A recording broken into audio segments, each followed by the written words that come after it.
Yo, so lately I've been getting a lot of questions on how I'm managing my DAZ Studio to Cinema 4D slash Octane workflow, so I thought why not elaborate on that and make a video out of it, since a bunch of you have been messaging me about that. As you can see, we're inside DAZ with the character fully clothed already. So let's just start there. I got a poncho at the top, and what I'm doing with this is simulating its properties. My boy Lord Neutron showed me that because I never was into simulating inside DAZ before. I never tried it. So what you want to do is, this works only with D-Force items, by the way. So you go to simulation settings, make sure that start bones from memorized pose is turned off, and then you just click simulate and watch magic happen.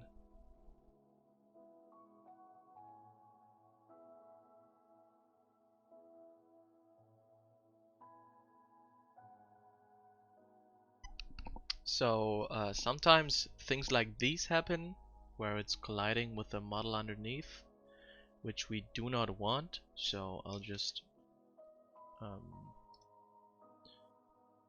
turn up the iterations per subframe to something about 10, and then I'll click simulate again.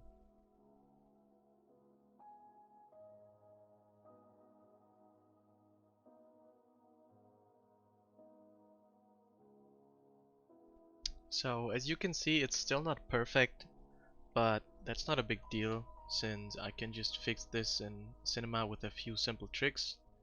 What I'm going to do now is turn on the weapons again. I did not want them to interfere with the simulation. Maybe adjust the pose a bit so they're not interfering with the cloth.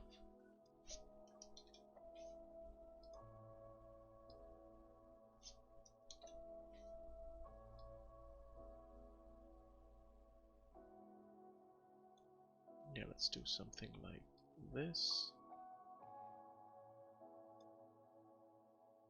And maybe something like this. Turn this around.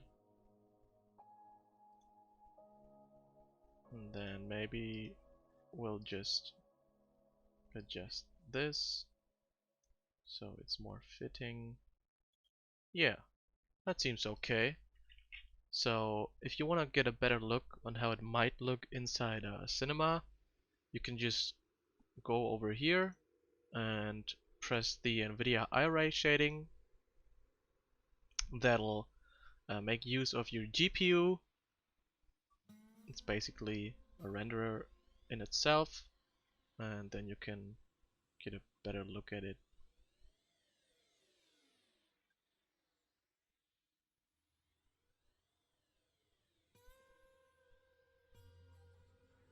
So this is what we currently have, and that seems fine to me. So I'll just get back to the texture shaded, and then we will go ahead and export the OBJ. Just hit File Export, then you will head to your destination. Let's just go here and call this DAZ2 Octane 3D model. Alright, hit enter. Then you got a bunch of options right here. I think at the left those are the default check marks. The only thing I initially changed, I believe, was the right section. So in the right section under right groups, you'll just click use surface names, and under right surfaces you'll just click original maps.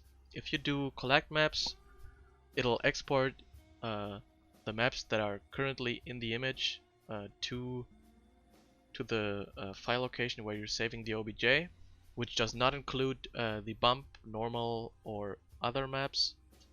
and that's why I usually go with original map, so I can just open the node editor inside Cinema 4D and access those files that way. Click accept, it'll export.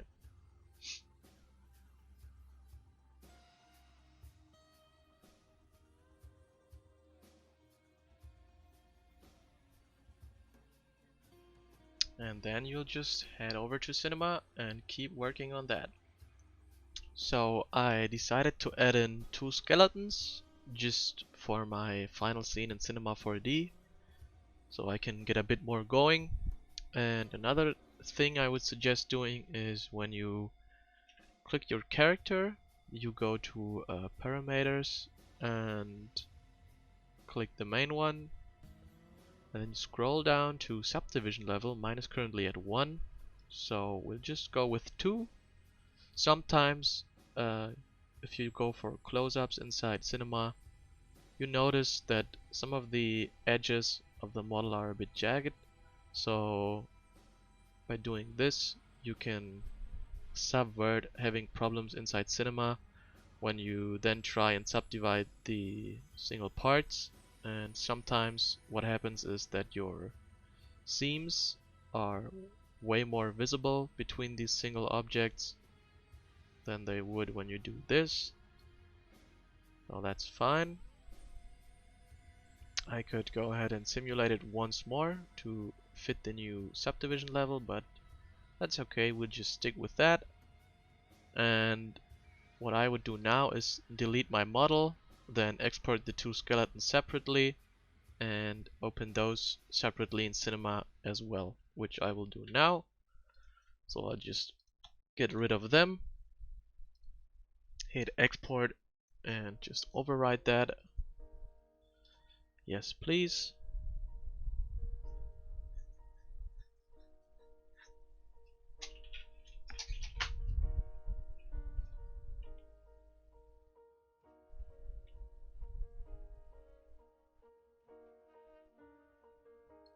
So I will now just get those 2 back in and delete her, and then export them to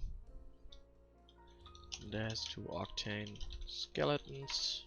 Yeah, let's just do that. Just click accept.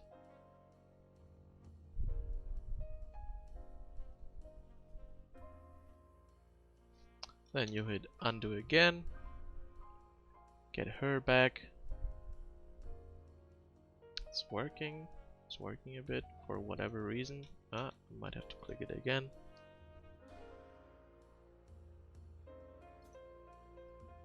There we go. And you save that. And then let's head over to Cinema.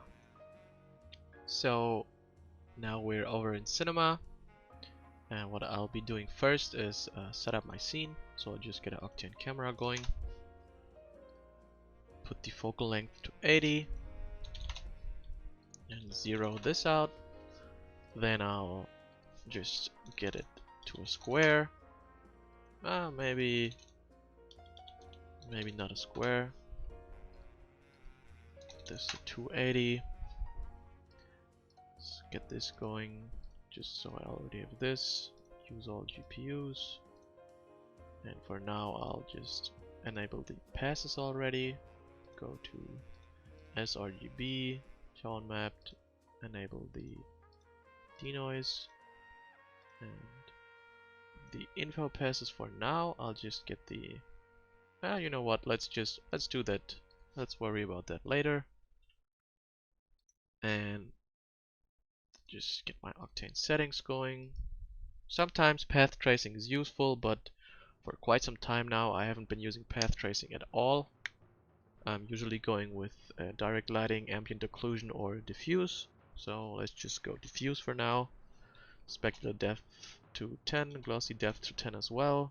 Diffuse to max is 8, I believe. Yes. Let's get the ray epsilon. I'll show you that with an example later as well. For now, that's fine. So what I'll do now is merge my object. Let's go with her. So this is the next important thing. If you do object or material split polygon groups, when I started working with DAZ in combination with Cinema, I've tried a bunch of things. So with my DAZ export settings, what works best is if you choose by identical name, so it groups things together. You have more control over the individual objects in the scene. If you were to go object, for example, you'd have a bunch of stuff happening. I'll just show that real quick. Just every single thing will be split into an object itself, and we do not want that at all. So I'll let it load in real quick. And it's a bunch of objects, that's why it's taking quite some time. So what we got here now is our object in the middle, and as you can see, everything was split up, and that is not what we need at all. So I'll just get rid of her again. Goodbye. Get rid of them again. Then I'll just do it again, and now we'll be choosing by identical name, which is prior to R21 it was combined groups, I believe. You'll just have to try it out for yourself, but yeah, it was combined groups if I'm not mistaken. So by identical name, invert transparency unchecked, and go.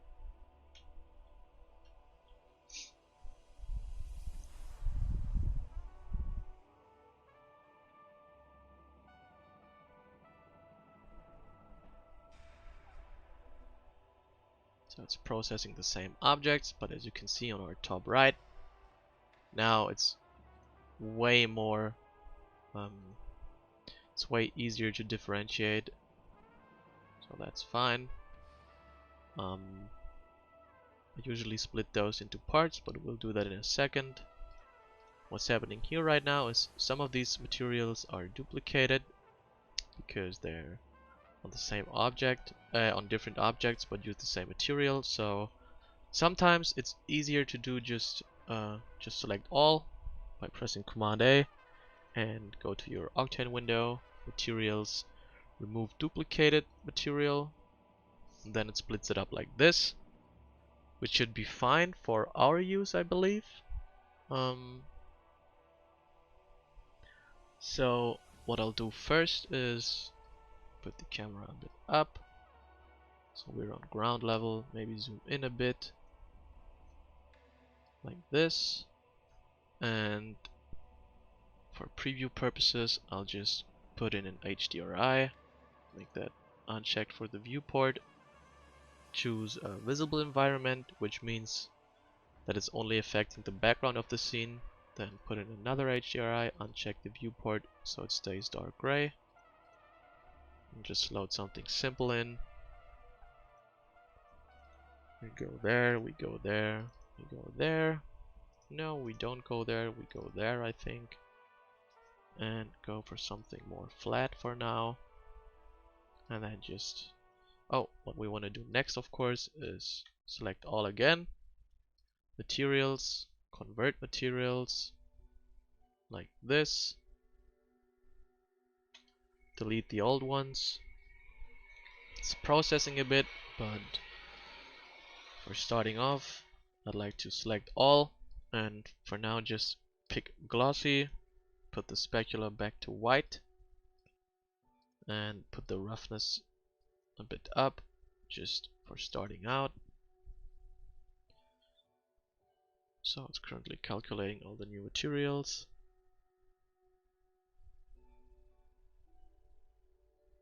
Which is fine. And for now we want, I'm not quite sure what our, I think this was our eye color. So what I'll do now is create a specular material just so you can see.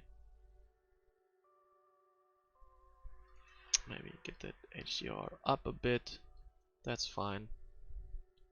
And I'll just zoom in.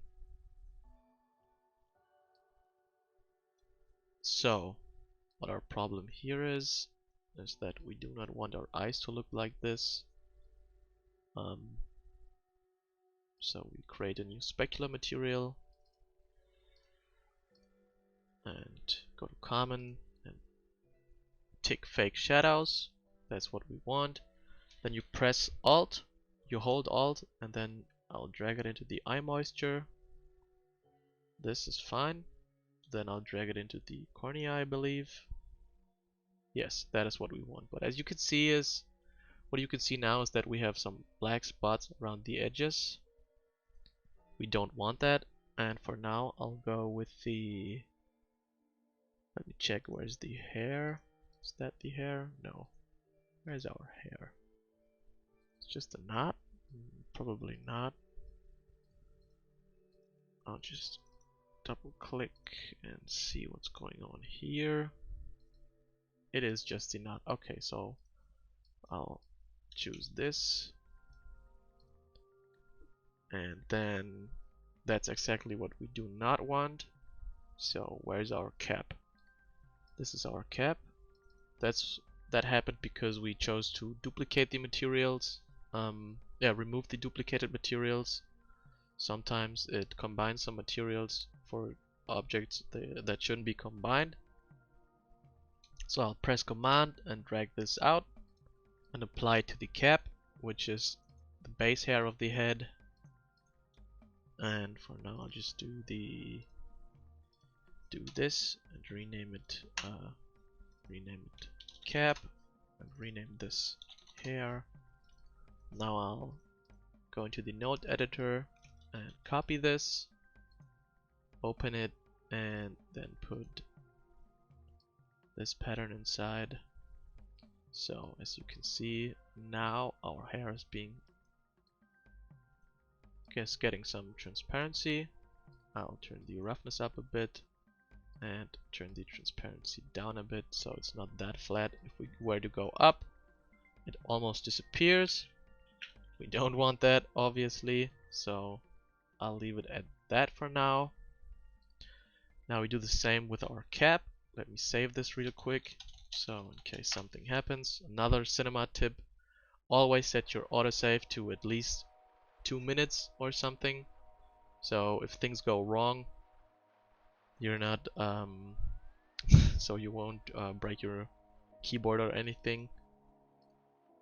So let's do the same. Copy this, and then we choose the cap and drag it into the opacity channel. Oh, drag it in there. So that seems fine at first, but as you can see, something is not quite right there. What that is the same as happening with our forehead as it's happening with the eyes. You see those black spots because those meshes are intertwining with each other. So how we can combat that is go into to our Octane settings and just add another 0 to our ray epsilon. Now that's gone. We don't have those problems anymore.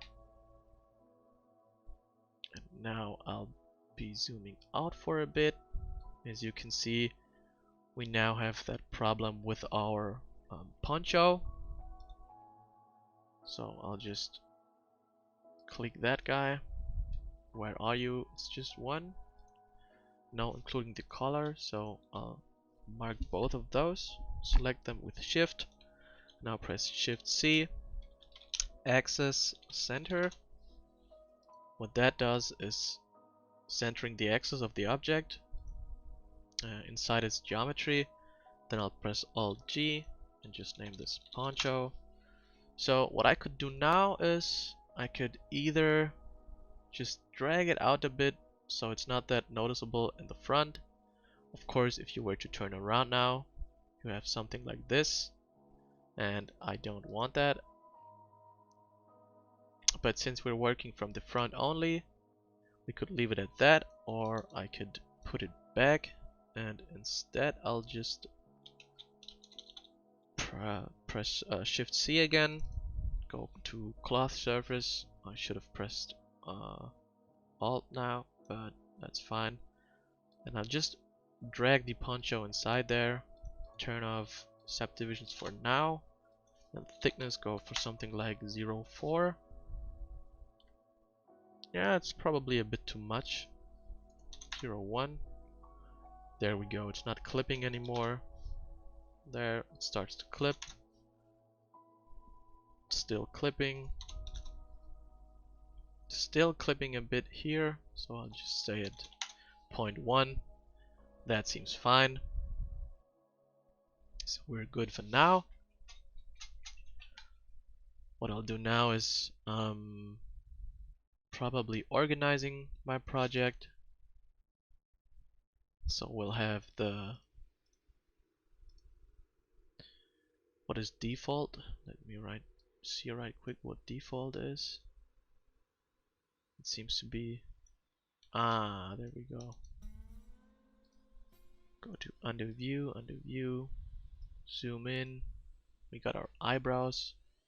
That's the default object right now. That's fine, so let me combine this. That's our main body. Those are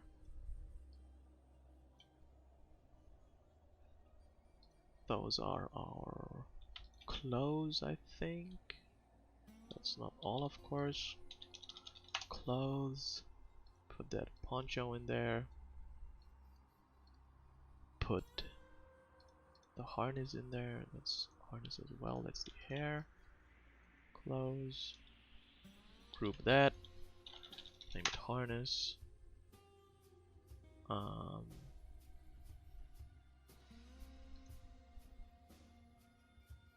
Are those leftovers? No, they are visible. Alright, okay. I'll group the guns. Group this. Left hand and right hand. Top, that's the hair. That's not the hair, that's the regular top, I believe. Yes, so put that into clothes as well. And then we got our hair. There we go. Put that into main body maybe. So for now it's organized. So let me get my pants. That's the PJ pants right here. So let's group that. Pants. I'll select those and put those on X-ray so you can see what's going on in the viewport. Then I'll probably group those. Underwear. And we got this guy. Those I can leave, I believe that's the shoes. Do that. Okay, that seems fine. Maybe adjust the hair just a tiny bit. Something like that's probably too much already. Yeah, that's fine for now. So let's start with the regular material. I'll group the face with the eye sockets. I believe that this is still a regular texture and this is the one with the makeup. So I'll group this and zoom in a bit so you can see what's going on. I'll just render this for now. Okay, so let's get inside there.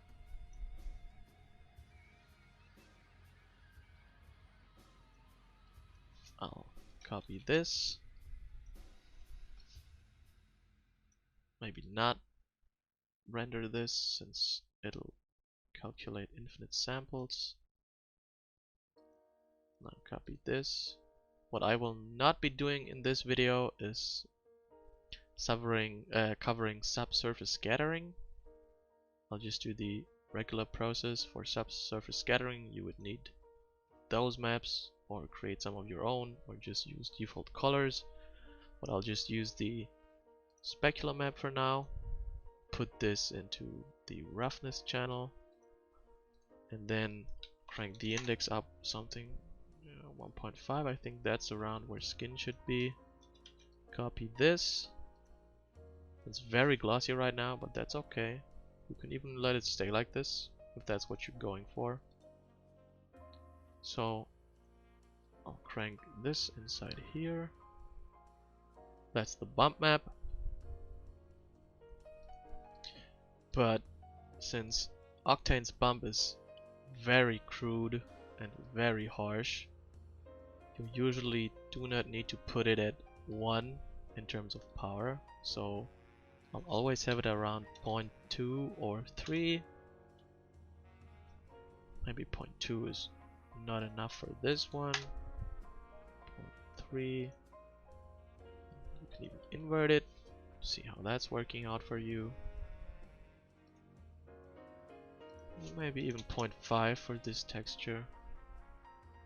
But we don't want the skin to be too sandy, so I'll just keep it at 0.4. Of course, you can use bump maps from other texture models, ones that are a bit more high definition maybe. So what we did with our face, we'll just keep doing this with the other objects. Since we got the lips as a separate material, I'll copy those two right here. And there we go, those two. And open the lips object, go to node editor and paste those. And go to roughness and bump. Put the specula up to the index up to 1.5 as well for the lips. There we go. You can even of course make it more glossy so it's looking like metallic lip gloss, but I'll just leave it at 0.5 or 6. And let's just keep going with the eyelashes, so they're not big black bars. I'll just copy the face texture and get into eyelashes, paste it and open it, and there we go. That's our opacity map. Put that in there, maybe turn it down. There we go. And what's bugging me right now is I think it's the default brows. We don't need those. Yeah, right, this is looking better. Maybe turn the eyelashes red. Why not? Make it a bit more fitting with her makeup. Yeah, this seems fine.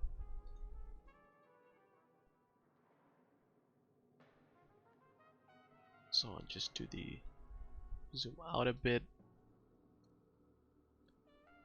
Put the camera down. So I'll continue with the arms. Do the same for this one. Put the index to 1.5. Copy this. Open it. Get the specula. Put that into the roughness.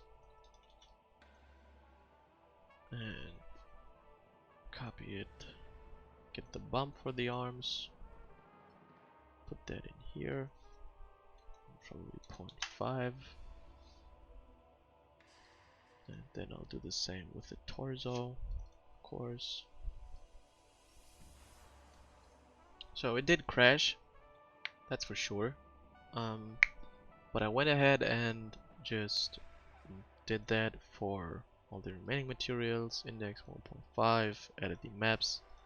And of course, sometimes what you can do is it'll have normal maps as well for each object, but for this character you do not have normal maps for the torso, for example. So I just left them out.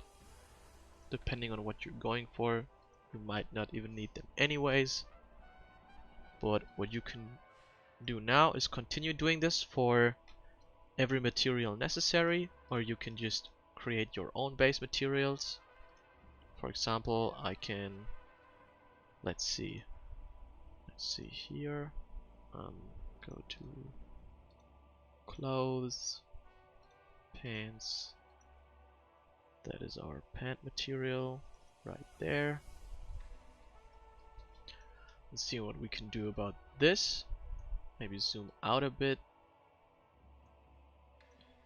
get down a bit. So let's take a look at this.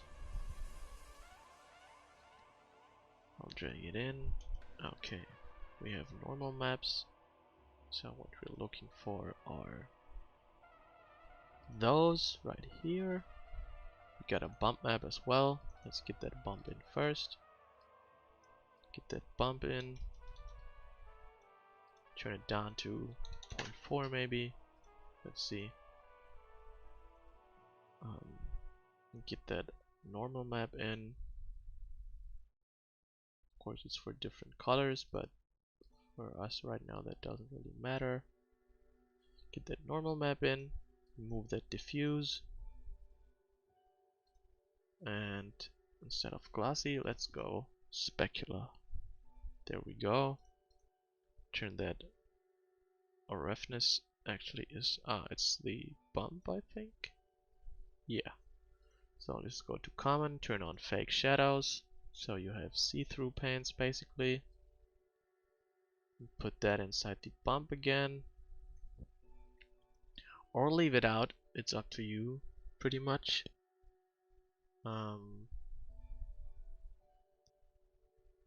Let's get that index going with something higher, 2.4.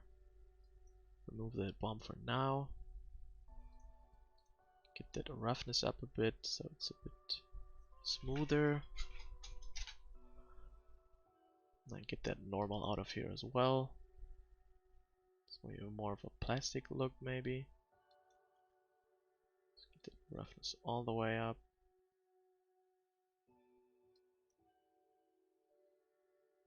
So I'm just laying down the base right now. Of course we could basically do something like this as well. If we just want the outside of it, which is probably too much.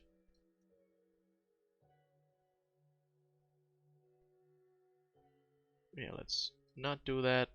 Keep it like this. Maybe put in a bluish color for transmission. It's too blue. Let's keep it like this. And what is going on with our shoes right now? Double click that so we know which one it is. It probably, I'm pretty sure it messed up a material when I removed the duplicates. That's why I don't do it a lot of the time.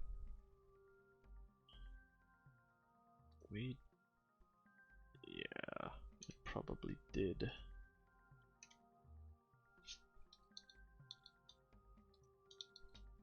Let's just get the sole maybe. Let's have this. And for the poncho, I'll probably do just about the same. So default material. Let's copy that material and see which one it is. Color. Press Alt. Combine it. There we go. Of course, for this we could maybe turn down the roughness a bit.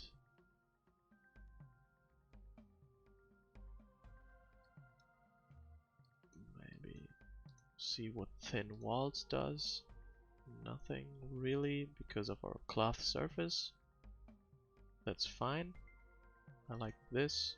Maybe match that blue, turn a bit more whitish. There we go.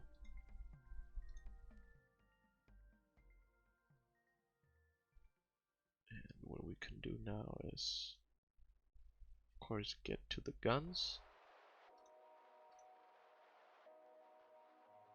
And your goal is basically to get some fitting materials, create things that work. For now, let's go to the metal part of our gun. We could copy this, see what its name is, weapons SMG part 2, weapons SMG, let's go there, SMG part 2, that's our roughness, get that inside there, then get our SMG normal, then we could either just crank the index to get this metallic look going on the weapons. I'll just zoom in for now so you can see what's happening. Like this, or I could keep it at 1.3. That's what metallic maps are for. I could copy this and pick the SMG2 metallic, go put that into the specular and crank the index up, and then you can see the parts that are supposed to be metallic. I'll just leave it like that for now, and we'll just do the same with the other parts. Just copy this, see what it's named, SMG part 1 base color. So we go SMG part 1 normal, SMG part 1 roughness, SMG part 1 roughness, there we go. Copy that and go inside SMG part 1 metallic, specula, and crank the index up again. Of course, you could now work with something like a universal material and do coating maps, coating layers, where you put in into the coating stuff into the coating roughness, for example, sheen roughness, coating roughness, adjust the index of refraction for your material. Oh, that's where I meant to do this. The coating IOR, for example. Turn up the coating. Do this. There's a bunch of stuff you could do, but for now I'll stick with the regular glossy material.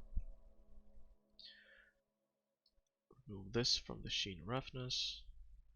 That's fine. Do the same with the other plastic part, which is weapons SMG scope base color. Let's do this. Weapons SMG scope normal. Weapons SMG scope roughness. Yes, yes. Weapons SMG scope metallic. Put that in the specular again. Turn down the index. There we go, as you can see right here. So what I'll do now is create another specular material. Do common fake shadows. Press Alt and drag it into the glass SMG object, which was the scope right here, which was just gray material. We can name this extra browse, even though we won't be needing it. It was that one we turned off before. So get out again, maybe center my camera, and then you can just keep going until you're happy with your result. For example, I could, to spice it up, make my torso index go crazy, and then I could maybe even remove this and make it black. Don't go too crazy on the index. That seems fine to me. and then do the same with our legs. Let's copy this. It's just black. So go inside here, move this, make it black, turn the index to this. So we have decent seams. That seems fine for now. And you can keep working on it until you're happy.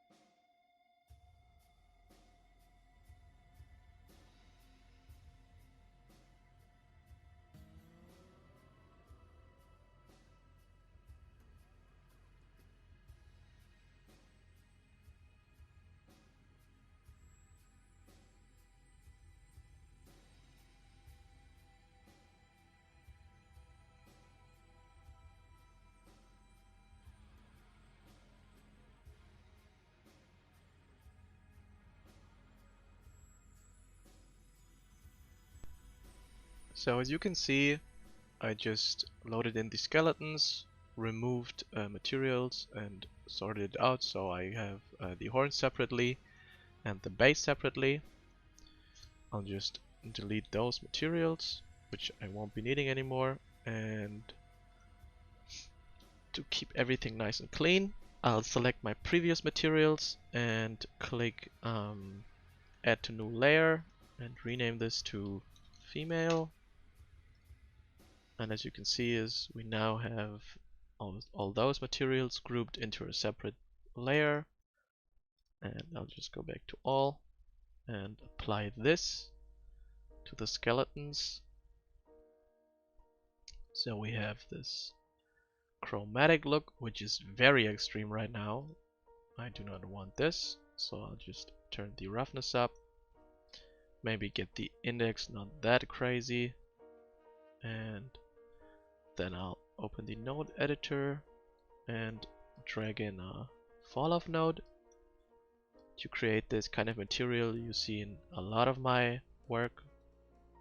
This holographic / iridescent look. Turn this down, get this down. So as you can see is we're getting some color within them. If I were to go diffuse black, you can see a switch up. Now we have this kind of look. And if I were to turn the index down, we get this kind of look, which is a bit crazy. Of course, you could turn the roughness up, smooth it out, or leave it like this, which is very colorful. I might just be doing this for now. It's probably too much going on, so I'll turn the diffuse. You could turn it to blue, to colors as well. You can see a change in there. But for now, I think I'll go with white and leave the index at something like this. It seems good. Maybe leave it like, I'm not too sure. Maybe turn this down a bit as well. Like this, get more blues in there. And then turn the diffuse to black again, grayish, like so.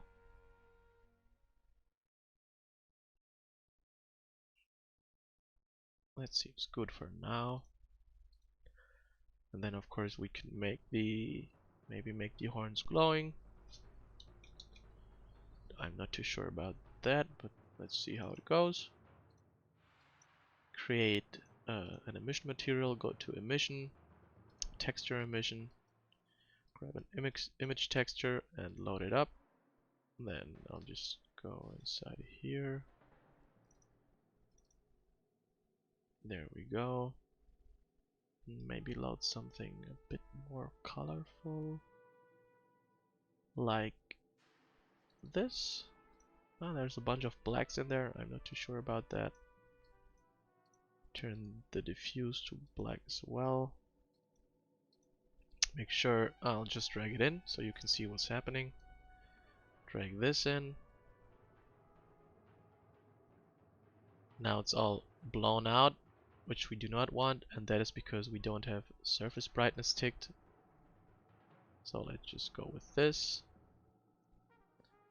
Maybe change the texture to something a bit more grounded. I'm not too sure. Maybe go with this.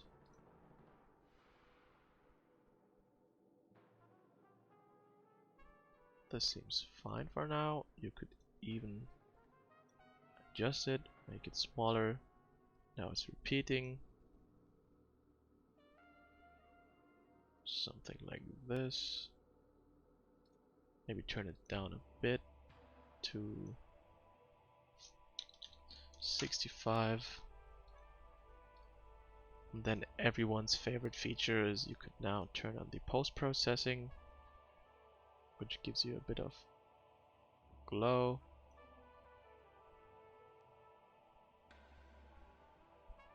What I'll do now is inside the camera imager, I'll use the spectral AI denoiser, enable, put that to 140. So you can see what it does. It's denoising your image on completion.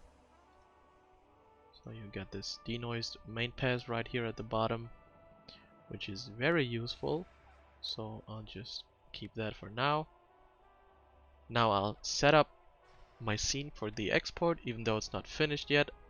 So what I will be doing is, you could pick the elements that you want to edit in the post-processing stage by either assigning object tags to them, but since I will be working with the material ID as well, I'll just put an Octane object tag on this one.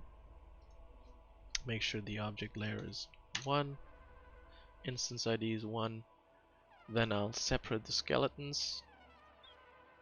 Where do we go now? This should be the bottom. That's the back one. Skeleton back. Then this one should be the skeleton front. Skeleton front. Assign an object tag to this. Those are the horns in front. Horns front and horns back, but that doesn't matter since we'll just be assigning an object tag to the horns. Object tag, hit us with a 2, 2, 2, then 1 to this. Whoops, object tag and object tag. This one gets the 3, and this one gets the 4. So again, this going. Now as you can see, I'll be going into settings, save it real quick, go into settings, Octane renderer, render passes, beauty passes. I'll just show what you might be doing with those. You can, for example, reflection, refraction, and emitters, shadows as well, why not? Use this. Then under info passes, I'll be doing render layer ID, and then I'll be doing a material ID. So you can see those objects. Oh, as you can see, I made a mistake. Skeletons back. We missed something right there, which should be, those would be in front, I believe. Yeah, now we fixed it. Now we got everything on a separate color, which makes it way easier in Photoshop to distinguish between objects. We also have the material ID pass, which separates every material group into its own color. That is very useful. Then you have passes like the emitter pass, for example, which obviously just pictures all the emitting objects. We got light refraction pass, where you can see the light refracting on objects. That's just the reflection pass, I mean, my bad. That's the right light refraction right here. This one. Then we have shadow maps, for example, and you can already see that those aren't quite as sharp, though they are still very noisy. So I could crank up the samples. That's because we don't have our samples that high on the main render right now. So as soon as you crank this up, those passes, as you can see at the bottom, start calculating more samples and you get cleaner images in the end. Same goes with the info passes at the bottom under the Octane renderer settings, which in this case are material ID and render layer ID. So you could of course crank those samples up, but you won't need that often. If you want to separate the image at the end, the main object, you could turn those colors all to white. Get this white and get this white. Then under render settings, you can go and pick object layer color, this one, and then you have basically an alpha matte for your final export. Then you could also go under post, which gives you those bloom effects on a separate pass. There's a bunch of stuff you can do. It's very useful in a lot of cases. Also make sure that when you're exporting images that you have your image color profile set to sRGB and tone mapped if you're exporting regular PNGs. Same with here, I'll just choose 16-bit PNG. You can also decide if you want a multipass image that already combines every pass into a PSD file. Keep that checked. And for now, you can keep working on it. Of course, get more object layers in, get more objects themselves in, adjust the HDRI until you have a scene you're happy with, and then you might come out with something great. And all these passes in the end will help you a lot when working inside Photoshop.